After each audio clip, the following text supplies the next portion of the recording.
رسول اللہ وسلم علیک یا حبیب اللہ صلی اللہ علیک یا رسول اللہ وسلم علیک یا حبیب اللہ۔ کتنی روح پرور ہے چاندنی مدینے کی، کتنی روح پرور ہے چاندنی مدینے کی، کتنی روح پرور ہے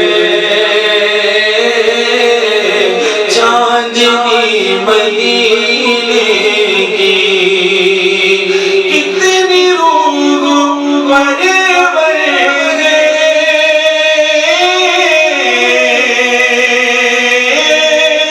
چاندنی مدینے کی، بھاگ گئی نگاہوں روشنی مدینے کی، بھاگ گئی نگاہوں روشنی مدینے کی، جو بھی ہو کے آیا ہے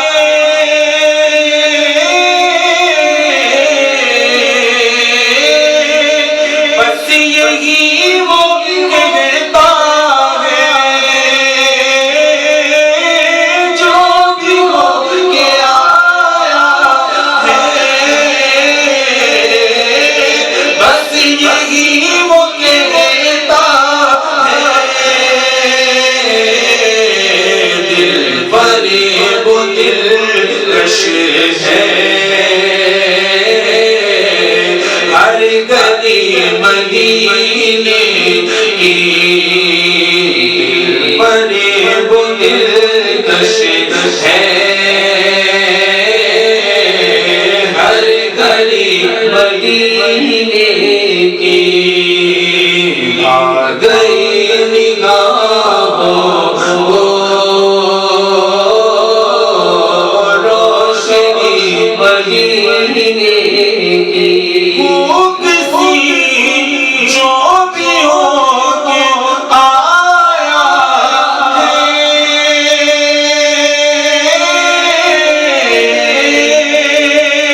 بس یہی وہ کہتا ہے، جو بھی ہو کے آیا ہے بس یہی وہ کہتا ہے، دل فریب و دلکش ہے ہر گلی مدینے کی، دل فریب و دلکش ہے ہر گلی مدینے۔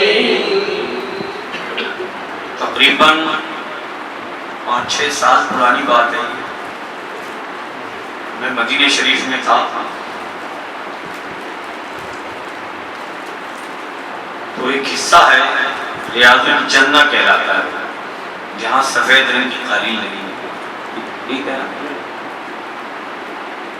تو وہاں پہ ایک صاحب آئے، نہ معلوم انہیں پیسے کی بو تھی یا کس چیز کی بو تھی، یہ تو اللہ ہی بہتر جانتا ہے۔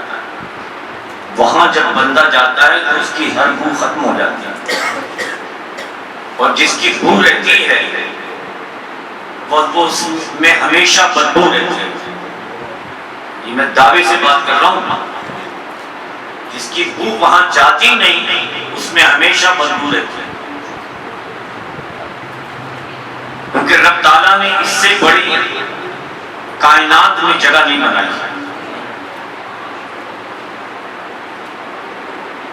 تو میں بھی کہیں تھا تو ہر آدمی 2 نفل پڑھنے کے لیے لائن لگاتا ہے, کوئی آگے پیچھے ہو جاتا ہے. بہرحال وہ بڑے ادب کا مقام ہے, وہاں بیچ میں نہیں گھسنا چاہیے بلکہ اپنی باری کا انتظار کرنا چاہیے. یہ تو ادب. اکثر لوگ آگے چلے جاتے ہیں, پیچھے ہو جاتے ہیں, ادھر ادھر تکلیف دے کر اپنے نفل ادا کرتے ہیں. یہ ادب کے خلاف ہے.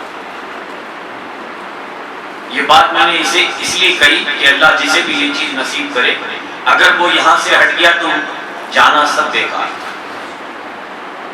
کہ مدینے جاتے ہیں لوگ لاکھوں روز, لیکن مدینہ دیکھتا ہے کوئی کوئی. تو وہ شخص کہنے لگا, اور اس دوران میں 6-7 سال پرانی بات ہے, مدینے میں ایک مجذوب تھے جو کہ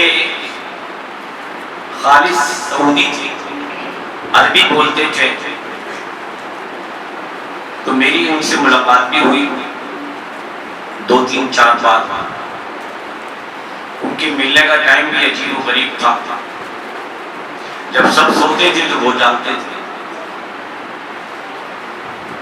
لیکن قریب لوگوں کو نہیں آنے دیتے تھے.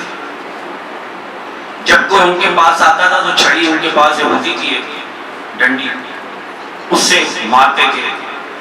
یا جنت البقیع میں جا کے بیٹھتے تھے تو وہاں کوئی قریب آتا تھا تو پتھر مارتے تھے. یہ ان کا کام تھا, اور بولتے بھی نہیں تھے, اور اردو وغیرہ سب جانتے تھے. یہ نہیں, یہ اللہ والے جو ہوتے ہیں یہ خود نہیں بتاتے کہ ہم جانتے ہیں, لیکن سامنے والے کو ضرور جانتے ہیں. لیکن جب انہیں اجازت ہو تو یہ بول دیتے ہیں, ورنہ نہیں بولتے. تو وہ یہ کہنے لگا, اتنی تفصیل میں نے یوں بتائی کہ دیکھو کتنے ادب کا مقام ہے. وہ شخص وہاں کہنے لگا, بس یہ ہے جنت کا ٹکڑا. مجذوب جو تھے وہ سرکار دو عالم صلی اللہ تعالی وسلم کی جو چوکھٹ ہے جہاں سے آدمی باہر نکلتا ہے, اس جگہ پہ بائیں ہاتھ پر آپ دیوار کے ساتھ بیٹھے رہتے تھے. انہیں کوئی سنتا بھی نہیں ہٹاتا تھا کیونکہ وہ تو عربی تھے, اور نہ کوئی اور ہٹاتا تھا, نہ ان کے کوئی قریب جاتا تھا. دیکھیں بصیرت کو دیکھیں, آپ نے وہاں سے وہ بات اس کی سن لی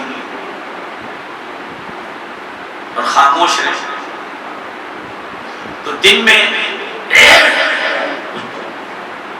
جنت البقیع میں جا کے بیٹھ جائے جہاں فاطمہ الزہرا رضی اللہ تعالیٰ عنہ کا میں تو روضہ مبارک کہوں گا, وہاں تو خالی ہے, 2 پتھر لگے ہوئے ہیں, یہ پتہ چلتا ہے یہ عورت کی قبر ہے, بس اس کے علاوہ کوئی نشانی نہیں. لیکن وہاں پہ جو لوگوں کو گائیڈ کرتے ہیں انہیں معلومات ہے, سب بتاتے ہیں یہ عثمان غنی کی ہے, یہ فلاں صحابی کی ہے, فلاں صحابی. تو وہاں جا کے ہم بیٹھ جاتے ہیں. اب دیکھیں بیٹھنے کی جگہ بھی دیکھیں, سلیم کو اگر یاد رہی تو میں انشاءاللہ یہ جگہ دکھا دوں گا, لیکن یاد رہی کب یہ میں نے پہلے کہہ لیا. تو میں نے کوئی جگہ چھوڑی نہیں ہے. الحمدللہ سرکار نے ایسا کرم کیا کہ ہر جگہ دیکھی, کوئی جگہ نہیں چھوڑی, نہ مکے میں نہ مدینے میں. تو وہ کہنے لگا کہ بس یہ ہے ریاض جنت, یہ جنت کا ٹکڑا ہے. تو جس کی دماغ میں جیسا جواب آیا اس نے جواب دیا. تو مجھے جب پتا لگا یہ کہ وہ سامنے آدمی یہ بات کہہ رہا ہے تو میں نے بولا یہ تو بدبخت تھا, میں نے مدینے میں یہی بات کہی. میں نے کہا یہ تو بدبخت ہے، اسے کیا پتا کہ مدینہ یہ ہے یہ سارا مدینہ، بس اس سے آگے نہیں کہا میں. کچھ جاہل کے منہ لگنا سنت کے خلاف ہے، یہ حدیث ہے. جاہل کے منہ نہیں لگو، ایک بار سمجھاؤ، دو بار سمجھاؤ، تین بار سمجھاؤ، لیکن مریدی کی لائن ایسی ہے کہ بار بار سمجھاؤ، شاد کو راہ پر آ جائے، شاد کو راہ پر آ جائے، شاد کو راہ پہ آ جائے. مریدی کی لائن میں یہ حکم ہے شریعت کا کہ اسے بار بار سمجھاؤ. اس لیے سمجھاؤ کہ اس نے تمہارے ہاتھ میں ہاتھ دین کے لیے دیا یا تم نے کائے کے لیے دیا؟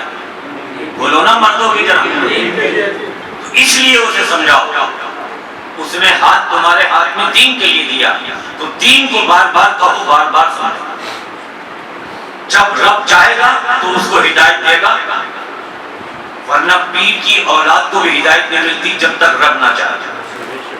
یہ سچ ہے. بھلے وہ کتنا بڑا پیر کیوں نہ ہے، لیکن نہیں ملے گی ہدایت جب تک رب نہ چاہے. لیکن اس کا اس کے لیے حکم ہے کہ وہ بار بار بات کہتا رہے. کبھی تو جا کے لوہے پہ چوٹ لگی جائے گی، اور جس دن لگ گئی تو خود ہی سمجھ لے کہ وہ سیدھا ہو جائے گا، اور سیدھا نہیں ہوگا تو قبر میں جا کے سیدھا ہونا ہی پڑے گا. غلط ہے صحیح ہے؟ گرو جی بولو. آواز جب گرو جی کہا تو آئی، اب میں پیار سے کہہ رہا تھا نہیں آ رہی تھی. یہ چیزیں میں غور کرتا ہوں. تو اسے جانا تھا صبح جنت البقیع میں. خدا کا کرنا ایسا ہوا کہ وہ بیٹھے ہوئے تھے بس وہاں، کسی کو قریب نہیں آنے دیتے تھے. اس سے انگلی کا اشارہ ایسے کرا تو لوگ کہنے لگے جا بھائی جا، یہ تو کسی کو قریب نہیں آنے دیتے، تو بڑا خوش نصیب ہے. ایسی کہتے نا لوگ کہ تجھے خود بلا رہے ہیں. تو اس سے کہا اے بدبخت، تو خالی ریاض جنت کہتا ہے، پورا مدینہ جنت.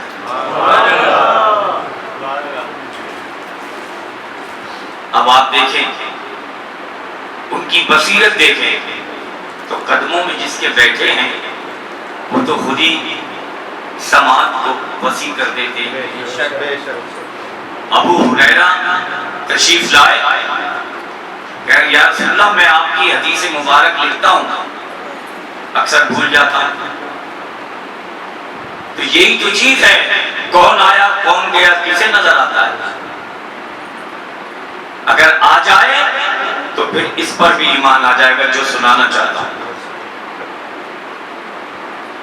کہا اچھا ابو ہریرہ آؤ قریب. کچھ چادر جسے رومال بھی کہتے ہیں، یہ مولانا حضرات میں بھی ڈالتا ہوں. تو یہ چادر بڑی اہمیت کی چیز ہے. تمام بزرگان دین اور علماء اس کو اپناتے ہیں، اور یہ سنت رسول. اور جو اسے نہیں اپناتے اپنا رنگ بدل دیتے ہیں، وہ اپنی ولدیت بدل دیں، کب بدل دیں یہ بھی پتہ نہیں ہوتا. تو رنگ جس نے بدل دیا وہ بے رنگ ہو جاتا ہے.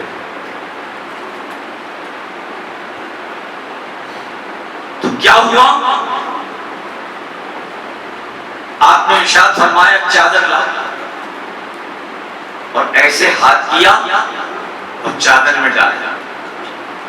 میں نے علماء سے بھی سنا، پڑھا بھی ہے، 3 بار میرے آقا نے ایسا کیا. صحیح ہے. اور کہا ابو ہریرہ اپنے سینے سے لگا لگا. تو اے سنیوں محبت کرنے والوں، کیا کچھ نظر آ رہا تھا آتا ہوا؟ اب بولو کہ نہیں سچ، یا چادر میں کچھ نظر آ رہا تھا؟ لیکن ابو ہریرہ کا ایمان یہ تھا کہ جو میرے آقا نے مجھے دیا ہے میں اسے سینے سے جب لگاؤں گا تو تا قیامت تک بھولوں گا نہیں. تو میرے آقا نے فرمایا اے ابو ہریرہ اسے سینے سے لگا. بس سینے سے لگانا تھا کہ ابو ہریرہ کا خود کا ارشاد پاک ہے کہ جب تک میں زندہ رہا حدیث مبارکہ نہیں ملا. یہی تو چیز ہے، روحانیت نظر نہیں آتی اور روحانیت کو شیطان اندر گھسنے نہیں دیتا. وہ کہتا کیا کر رہا ہے، میرے سارے ارمانوں میں پانی پہلے دے رہا ہے، میں اتنی محنت کرتا ہوں تیرے ساتھ،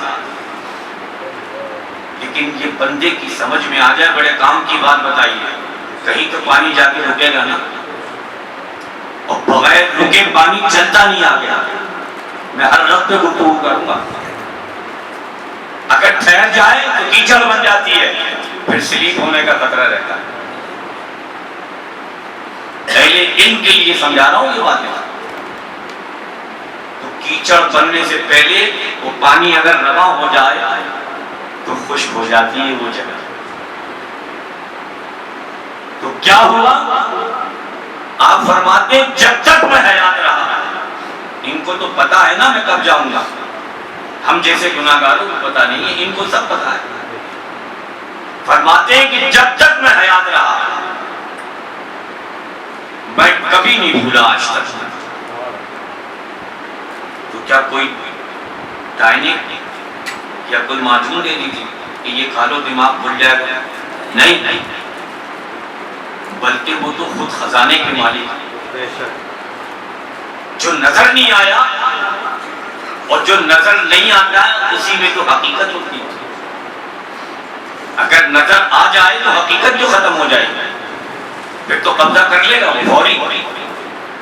کہہ گا ارے اس کے دماغ میں یہ بات بیٹھ گئی، اب یقین اس کا پختہ ہوا تو میں اس کا ذہن کو واش کر دوں تاکہ میری محنت وصول ہو جائے. تو اس لیے پہلے سے اس کے دماغ میں نہیں گھستی، اور وہ بڑا خوش ہوتا ہے کہ ہاں یہ تو خود ہی نہیں بیٹھ رہی اس کے دماغ میں.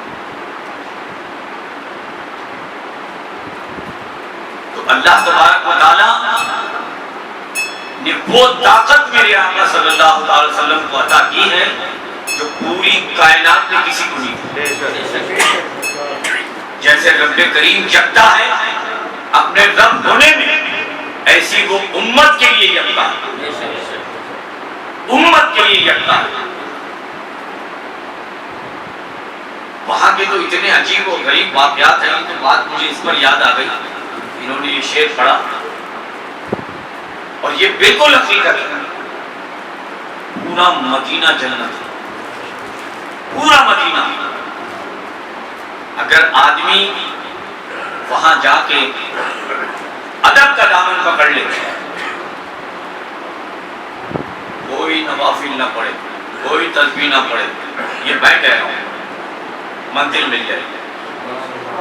اور روزانہ تہجد پڑھے اور تسبیح پڑھے، نوافل کی لائن لگائے رہے، اور ادب اندر نہ ہو. میں لکھ کے دیتا ہوں، بڑے سے بڑے پیر سے جا کے پوچھ لو، اس کا جانا سب بیکار ہے، سب بیکار. اتنا بڑا دربار ہے. وہاں کے متعلق لکھا ہے کتابوں میں، بڑے سے بڑا غوث، اور خود غوث پاک کا بھی ارشاد، بڑے سے بڑا غوث اپنی ولایت کو، اپنی غوثیت کو ایک طرف رکھ دیتا ہے، پھر سر چھپا کے بارگاہ رسالت میں حاضر ہوتا ہے. یہ شان ہے میرے آقا کی در اقدس کی. تو جب بغیر دیکھے ان کا یہ عالم ہے، تو جس نے بھی دیکھا ہوگا، جس کو بھی وہ نظر آئے ہوں گے تو وہ جانے. ہم جیسے گناہگار کو کچھ بھی نہیں جانتے، تو پھر اس کا عالم کیا ہوگا. تو اپنے دلوں میں جس کی محفل ہے اس کی محفل میں بیٹھ کر دھیان اس کی طرف لگاؤ. میری طرف دھیان لگانے سے تمہارا ایمان مکمل نہیں ہوگا.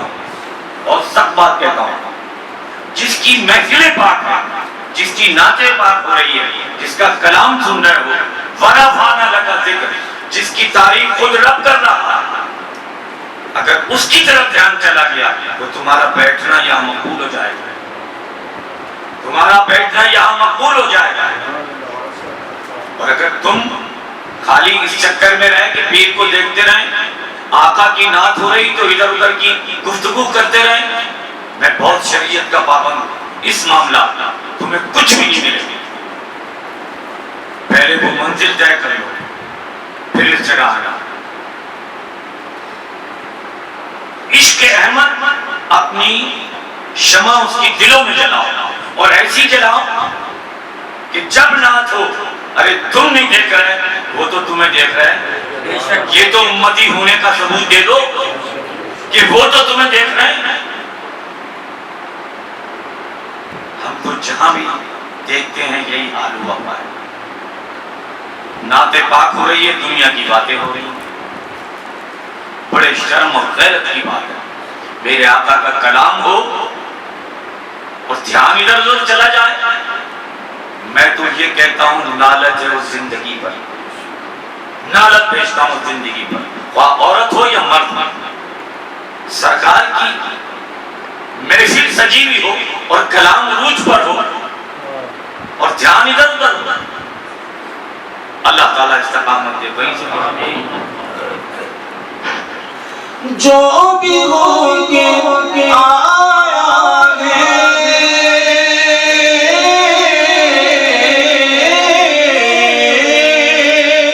بس یہی وہ کہتا ہے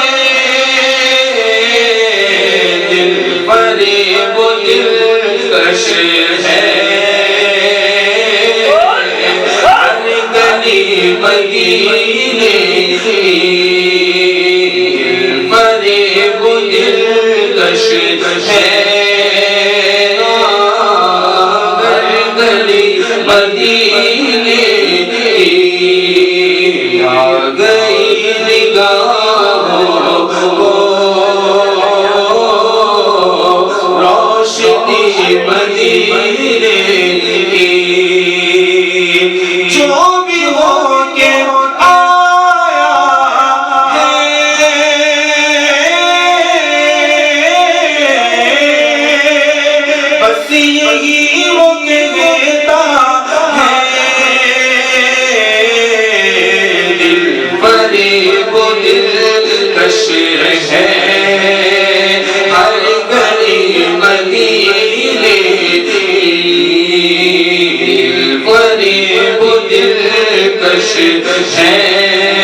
یہ جان صاحب ان کا نام ہے جنہوں نے یہ کلام لکھا ہے.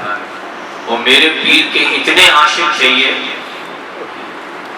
کہ مرید آتے تھے تو ہاتھ چومتے تھے اور وہ جب تک پیر نہیں چومتے تھے سر نہیں ہٹاتے تھے. تو میاں حضور فرماتے تھے ان سے, جان تم تو حافظ قرآن بھی ہو, علم کو بھی جانتے ہو, فقہ کو بھی جانتے ہو, یہ تم کیا کرتے ہو, مجھے شرمندہ کرتے ہو. یہ میاں حضور کی سنت تھی. تو وہ کیا کہتے تھے, علم تھا تو فرماتے تھے کہ حضور آپ تو صحیح فرما رہے ہیں لیکن مجھے رب جو دکھا رہا میں تو وہ کر رہا ہوں. وہ کسی اٹھی دل میں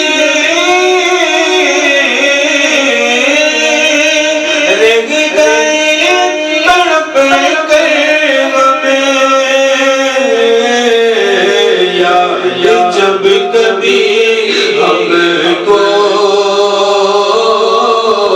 آ گئی مدینے کی آپ مدینہ شریف نہیں گئے، بڑے تڑپتے رہتے تھے، تو میاں حضور سے کہنے لگے میاں مجھے تو پیر میں ان کی تکلیف تھی چلنے سے ذرا، لیکن بلانا جب وہ چاہیں تو جیسے چاہے بلانا، یہ بات الگ ہے۔ آپ وہاں پہ رمضان مبارک میں ایسے ایسے آدمی دیکھیں گے جو لوگ بھی جاتے ہیں یا لوگ جائیں گے یا اللہ جنہیں وہاں بھیج دے گا کہ آپ یہ دیکھیں گے یہ آئے کیسے ہیں پاکستان سے، پوچھو سلیم اجمیری سے، آپ یہ حیران ہو جائیں گے دیکھ کر، حالانکہ وہ بھیک مانگنے والے ہیں۔ اب یہ تو رات والا جانے گے کیا وجہ، وہ وہاں پہنچ جاتے ہیں، تو پھر ہمیں تو چاہیے کہ ہمارا سارا سرمایہ جہاں ہے اس جگہ کو دیکھنا چاہیے۔ اگر مر گئے تو کیا لے کے جائیں گے؟ یہ دولت، یہ پیسہ، یہ مکان، یہ گاڑی سب ایسی رہ جائے گی، ہوا نکلتے، یا غلط کہہ رہا ہوں؟ سب ایسی رہ جائے گا۔ تمنا کرے تو آقا کی کرے، اقدس کی کرے۔ تو وہ کہتے تھے میاں میں جانا چاہتا ہوں، تو ان کا عشق اتنی منزل پہ چلا گیا، یہ نعت لکھ کے انہیں بھیجا۔ وہ کسی اٹھی دل میں رہ گئے تڑپ کر ہم، یاد جب کبھی ہم کو آ گئی مدینے کی، یاد جب کبھی ہم کو آ گئی مدینے کی، بھاگ گئی نگاہوں کو روشنی مدینے کی۔ یوں تو جی رہے ہیں ہمیں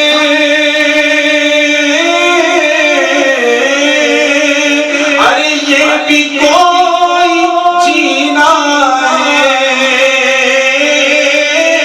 یوں تو جی رہے ہیں ہمیں بھی کوئی جینا ہے، زندگی حقیقت میں بندگی مدینے کی، زندگی حقیقت میں زندگی مدینے کی، یوں تو جی رہے ہیں ہمیں یہ بھی کوئی جینا زندگی حقیقت میں زندگی مدینے کی، زندگی حقیقت میں زندگی مدینے، یوں تو جی رہے ہیں ہمیں